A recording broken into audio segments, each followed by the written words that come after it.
Come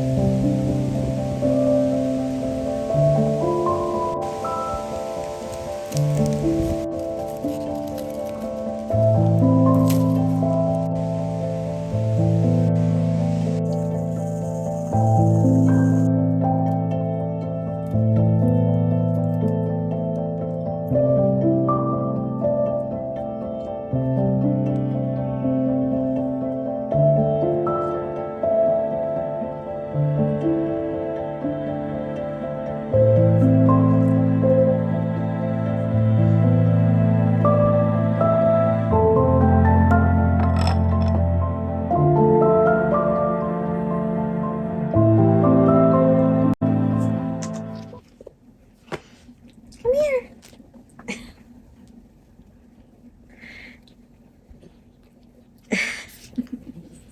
What are you doing, little boy?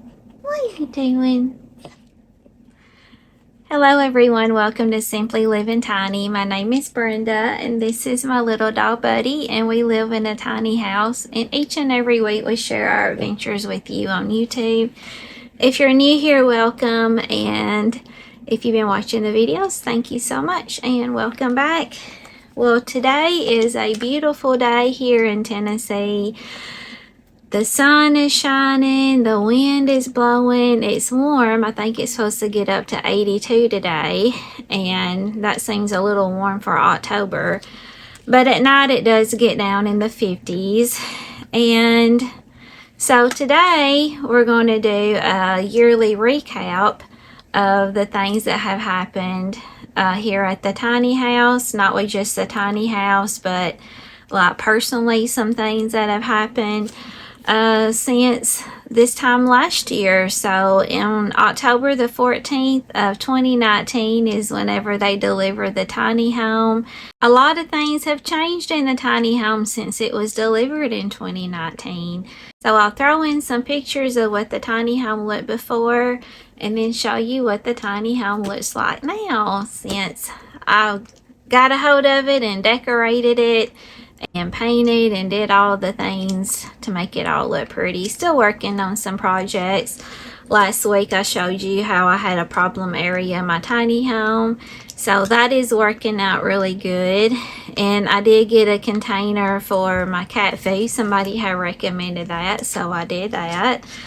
And so more to come with getting some things organized. That one cabinet under the stairs that I had totally emptied out, and I ended up putting like some apples in there and like bags of things that you buy. I got it in that one cabinet, and so I got something coming up for that. That's coming up soon on what I'm going to do to make that a more usable space. So you're always changing and thinking of new ideas on how to utilize your space the best way you can. And so that is changing and evolving as you change and evolve too. And so today I thought I'd just kind of go through and like first share with you some things that have happened in the tiny home, and then also share some personal things that have happened. It's been a busy year, as I'm sure you all have had a busy year too. Things always pop up. A lot of times it's unexpected things, and we just deal with them all the best way that we can. You know, good things have happened too. This is a recap of some challenges that I have had since October of 2024. And so as far as the tiny home goes, there have been years where it's been very, very eventful. Lots and lots of things have happened. So I have shared past videos about that and how I overcame challenges. And so I encourage you to go back and watch them. See how you problem solve things in a tiny home. And so this year, January, I made a list, a handy dandy list here of some things that have happened. And so January the 13th, I had a Furrion microwave. I know that that's used a whole lot like in campers and things most of the time it's used like in RVs and campers and things like that. So that was what was put in. That's what my builder is Tumbleweed Tiny Home Company, and that's what they put in my tiny home. And so my microwave, it died this year. It was only 5 years old and it died. And I talked about the frustration with how they don't make things to last anymore. And so that happened. I did try to fix the microwave, thinking maybe a fuse went out, changed the fuse. It wasn't the fuse, it died. And so I had to get a new microwave. And so that was very pricey to get a microwave that you install that also has a vent in it, because that is what I use to vent whenever I cook. And so those microwaves are pretty expensive. I believe it was like the microwave and the install and everything, just guessing from memory because I didn't look it up, it was probably like around $600, I think. I did a video about it, so I know I did put in the video like exactly how much it cost. So the microwave died on January the 13th. That's how the year started off. And then I got the microwave installed on February the 7th. So I went quite a bit of time without having a microwave. And then on March the 11th, the element in my hot water heater, I have an Echo Smart on-demand hot water heater. The element had went out on it. And so I tried so hard to take that element off, and I had another element to put in there, and I just was not strong enough. And the casing that holds it all together is made of plastic. So I thought if I applied too much pressure to it, I was going to break that casing. And so it just made me nervous. I didn't want to break the whole thing. And I had to call professionals to come out here, some stronger men who was able to change that element. So that happened on March the 11th. And then my hot water was fixed on March the 19th. So I went like that whole week without I had no hot water that week. And so that's not fun, not having hot water. And then on March the 22nd, I had a board on my porch that had rotted, and which that's a little frustrating because the porch was built probably about a year after I got the tiny home.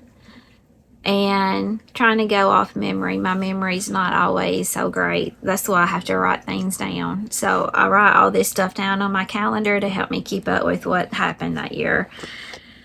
And so anyway, got that done. Got the a board placed on my porch that was rotten, which was an important board because it was helping to hold the porch up. So got that done. And I still need to, in the winter time, the last couple of years, I've been putting out like bales of straw, like around the back of the tiny home where the plumbing is, to try to keep that from freezing.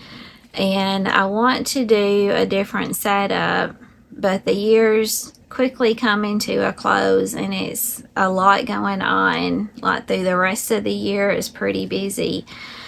And I don't know if I'm going to get to it. I may have to put that off to be a spring project. My Uncle Dan, that you have met in previous videos, he's the one who recommended on what I need to do as far as trying to insulate that area better. He's not going to be able to come back and help me with that this year, but he's planning on coming in the spring. So I may have to do bales of straw again this year, and then have a better solution in the spring next year. And I really would like to have him here to help guide and direct me on what to do, because he built his own house, and I have another uncle who knows how to do all those things too. He's just not physically to where he can help me. And so I may wait for Uncle Dan to come back in the springtime, because I kind of would like not also just add that extra insulation, but also add extra insulation like to the plumbing pipes. Maybe wrap that in insulation, and he can help show me on what all I need to do it all correctly.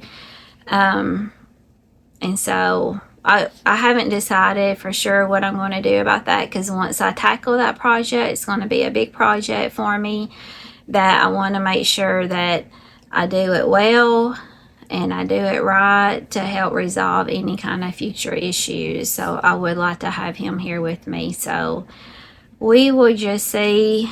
Right now I'm leaning towards that being a spring project instead of a fall project, because I'm kind of running out of time and winter is quickly approaching. And so personally, so that was all that's the recap for the tiny home. And then personal things that I have gone through this year. And Buddy, he had his surgery right before Thanksgiving last year. He had surgery on his leg November the 21st. And poor thing, he could hardly put any weight on it. And he was having trouble with like his knee joint kept popping out of place. The vet said that was kind of a common thing that happens in like his breed of dog. He's a Maltese, which is a mix between a Maltese and a Shih Tzu. And so he wasn't hardly even putting weight on his legs. So we had to get that remedy so he can run and play and let his ears flop in the wind. So he recovered from that very well. So he runs, and sometimes he even like hops around like a little bunny. Right now you're being all lazy. Are you having an afternoon siesta? He's so funny.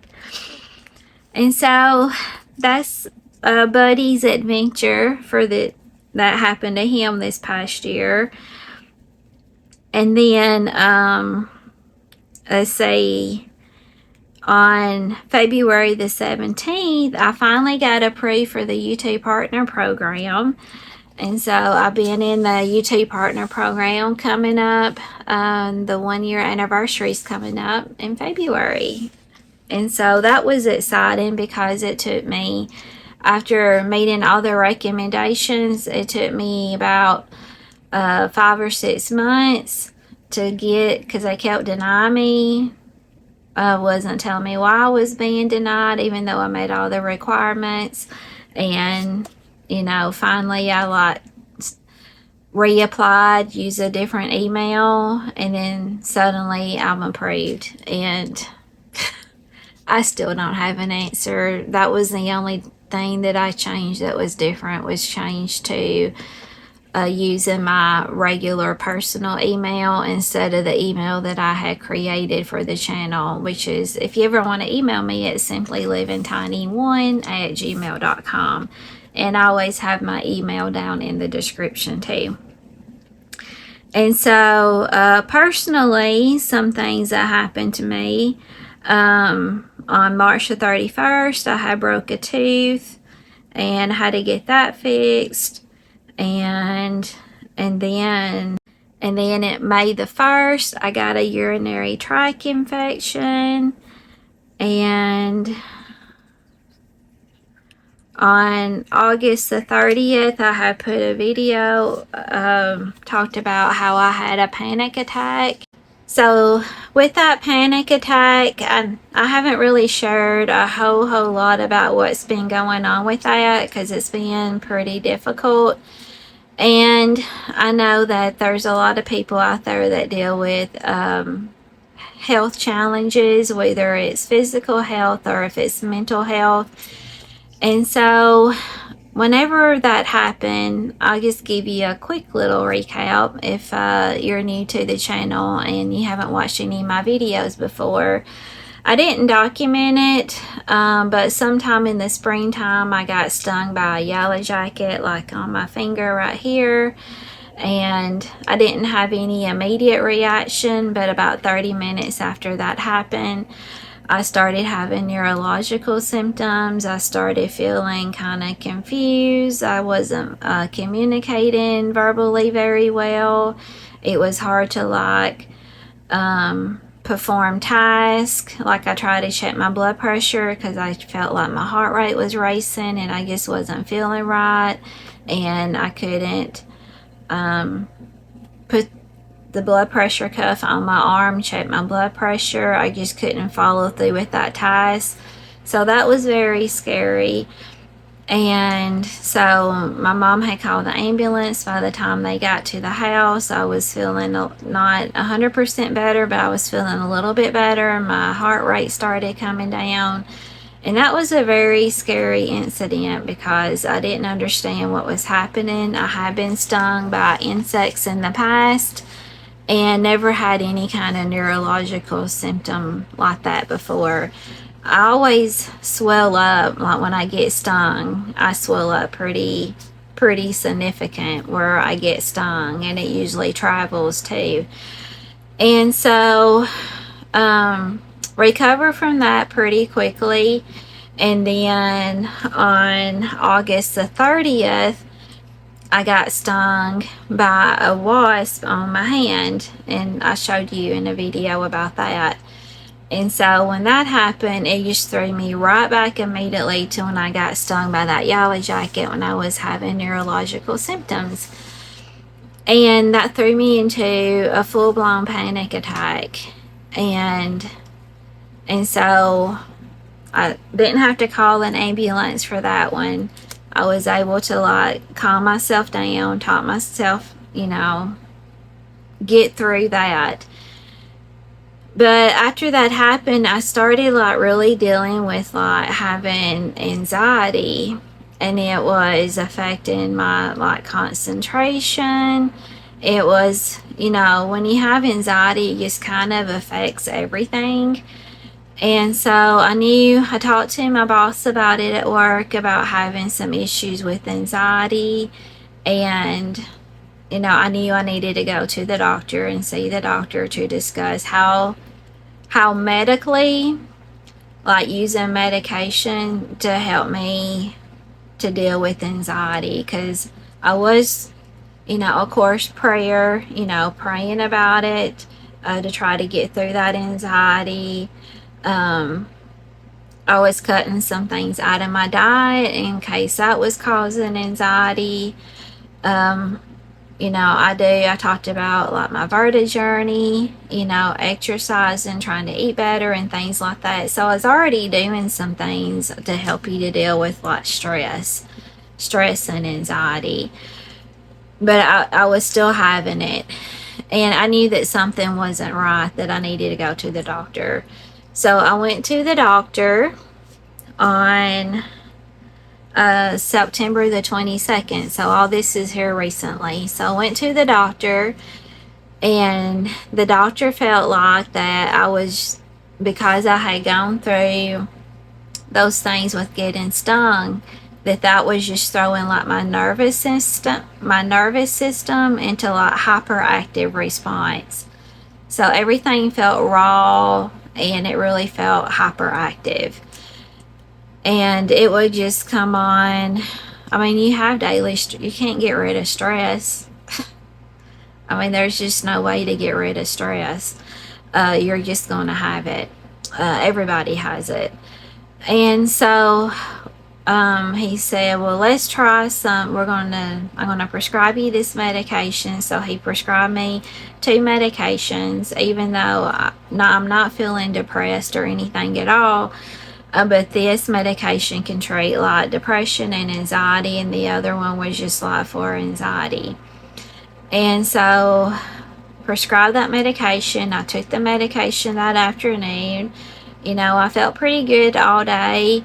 That night I was just like chilling out, watching TV, and about 9:30 that night I thought, well, I need to get up and get ready for bed because I got work the next morning.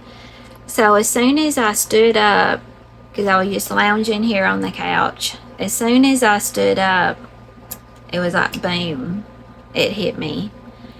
And I started having severe anxiety. My heart was racing, you can just feel it. And so I try to calm myself down, and I try to do that for about 30 minutes. Just try to, like, you know, praying, pacing, doing all that I need to do to try to calm myself down. I wasn't even feeling stressed. I was just getting up, getting ready for bed. And I don't know about you, but that's usually the least stressful time of my day. Whenever I'm getting ready to go to bed, I survived the day, right? So, I was feeling zero stress at that time. And so I went to my mom's, and it got to the point where I was just shaking. My hands were shaking, my legs were shaking, and I had to really try to concentrate to walk because my legs felt so weak and shaky.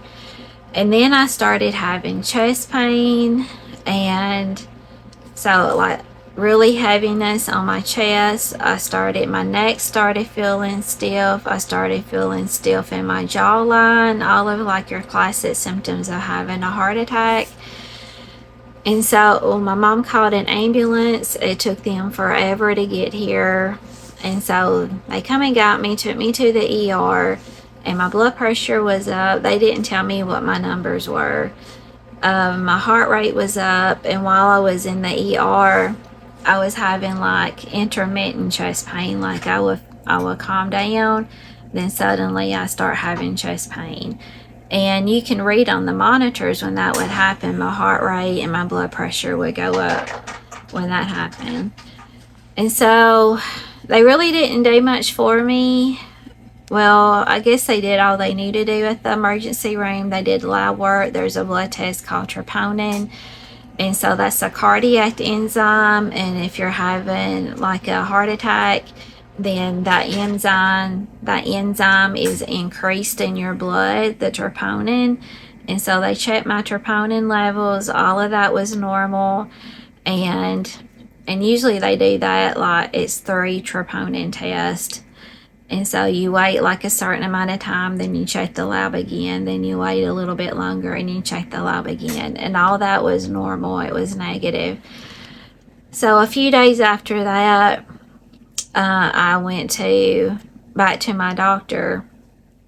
And so they were thinking, and even at the ER, and my doctor was thinking what possibly could have happened. That medication, I'm very sensitive to medications. That medication intensified my anxiety that threw me into that panic attack. And that's the only thing that really makes sense, because all of my EKG was normal, my labs were normal, but I was having physical symptoms, and it did show up in my blood pressure and my heart rate. And they even discharged me from the emergency room with my systolic blood pressure, which is the top number on your blood pressure. It was 179. And the next day, I was talking to my boss and telling her what happened, because I didn't get to work that whole entire week because of the anxiety and the nervousness that I was feeling. It was just very hard to function. And even telling her about my experience, my blood pressure, I started having symptoms again. I checked my blood pressure while I was talking to her, and it was 196 over 106. And so even the anxiety medicine that my doctor prescribed me, if it helped at all, it wasn't helping very much. And so I stopped the one medication. They told me at the ER to stop that they felt intensified my anxiety. And so I'll follow back up with my doctor that week and discontinue those 2 medicine, and then try another anxiety medication. And so far that's working really good. And so hopefully hopefully all of that whole ordeal is behind me. And so that has been very challenging. I know a lot of people talk about like having depression, having anxiety, having panic attacks, and having those conditions, it is just as real as if you did have a heart attack, or if you did have a stroke, or if you did have, some kind of disease, because it interferes with your daily life. It interferes with your ability to function, and trying to cope with how to manage those feelings can be a little bit challenging. In my case, it took, trying several different medications until you find the one that works. They call it practicing medicine for a reason, is that, try to figure out the cause of what's causing your symptoms, and then trying to like either alleviate what's causing them or manage the symptoms that you're having. And so far it's working pretty good. I do have, the job that I have that is pretty stressful at times, and so I do have a little bit more anxiety depending on what's going on with my job. But so far, the medication seems to be working really good, so that makes me very happy. I'm able to function in the real world again. But I couldn't for a while. Like whenever I didn't put out a couple of videos, that is why. That's what was going on, because I couldn't put out any videos. And so wanted to share that with you of what's been going on with me. And if you deal with anxiety, panic attacks, I'm really sorry that you're going through that. I know it's very difficult. I know it interferes with every part of your life. Just that week after having that panic attack, and spending that time in having to ride in a first time I ever rode in an ambulance, and then going through that whole experience. I never did. I just stayed in hyperactive mode like pretty much that entire week till I started on this new medication.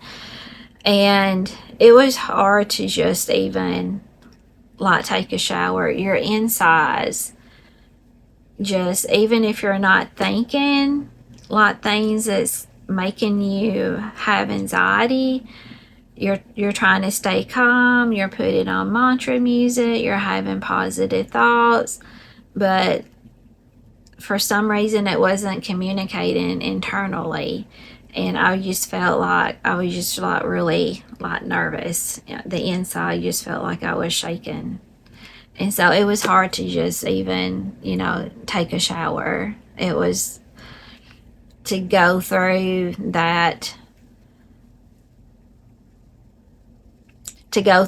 activity of just showering was very, very difficult.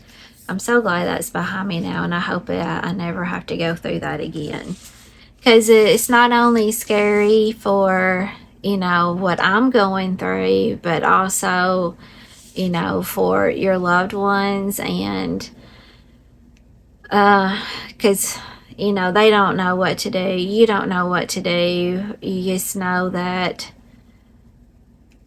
what you're going through, that something bad is happening to you. And so it's scary for everybody involved.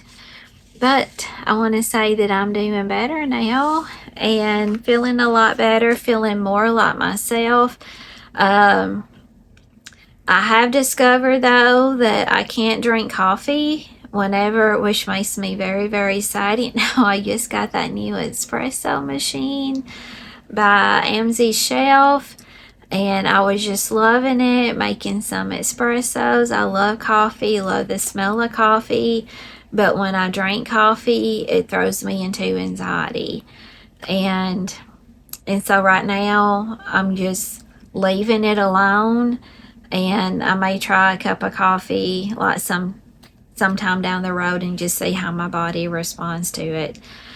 And so I really do. I'm not a coffee drinker to where I drink coffee all day long. I just have a cup of coffee in the morning and really enjoy starting my day off with that. You know, nice, yummy, warm, hot coffee beverage with like, and all your different flavor syrups. Here it is, pumpkin spice latte season, and I can't have a pumpkin spice latte. It's so very sad. But what's even more sad is drinking a cup of coffee and then you feel like your heart's going to jump out of your chest, because that's no fun. So letting go of the coffee for now. So anyway, that is our recap for the year. And Buddy's over here. Buddy, what you doing, little boy? Oh, and I want to share with you, I had a really cool adventure yesterday. And so I will probably share that adventure with you on the next video. I'm so excited. I can't wait to share it with you. And some other exciting things coming. Some things that we're going to do here in the tiny house. I'm working on some organizational things, trying to get some areas a little bit more functioning. So we're going to be doing that coming up. Of course, we got Thanksgiving, we got Halloween, we got Thanksgiving, Christmas, so a lot coming up. And I hope you tune in next week for the adventure. We're going to meet some very wonderful people in the next video. So I hope you enjoy this video. If you did, don't forget to give me a thumbs up. And if you're not subscribed, please subscribe. Ring that bell so you don't miss the notification. And share the video if you feel like someone could benefit from it. Please share the video. And I hope that you all go out. You make it a great day. God bless. You be safe. And we'll see you on the next one. Bye-bye. Buddy, say bye-bye. Oh. Say, leave me alone. I'm trying to rest. Say bye-bye. Bye-bye. We'll see you on the next ones. Yes, we will. Bye-bye. Say bye-bye.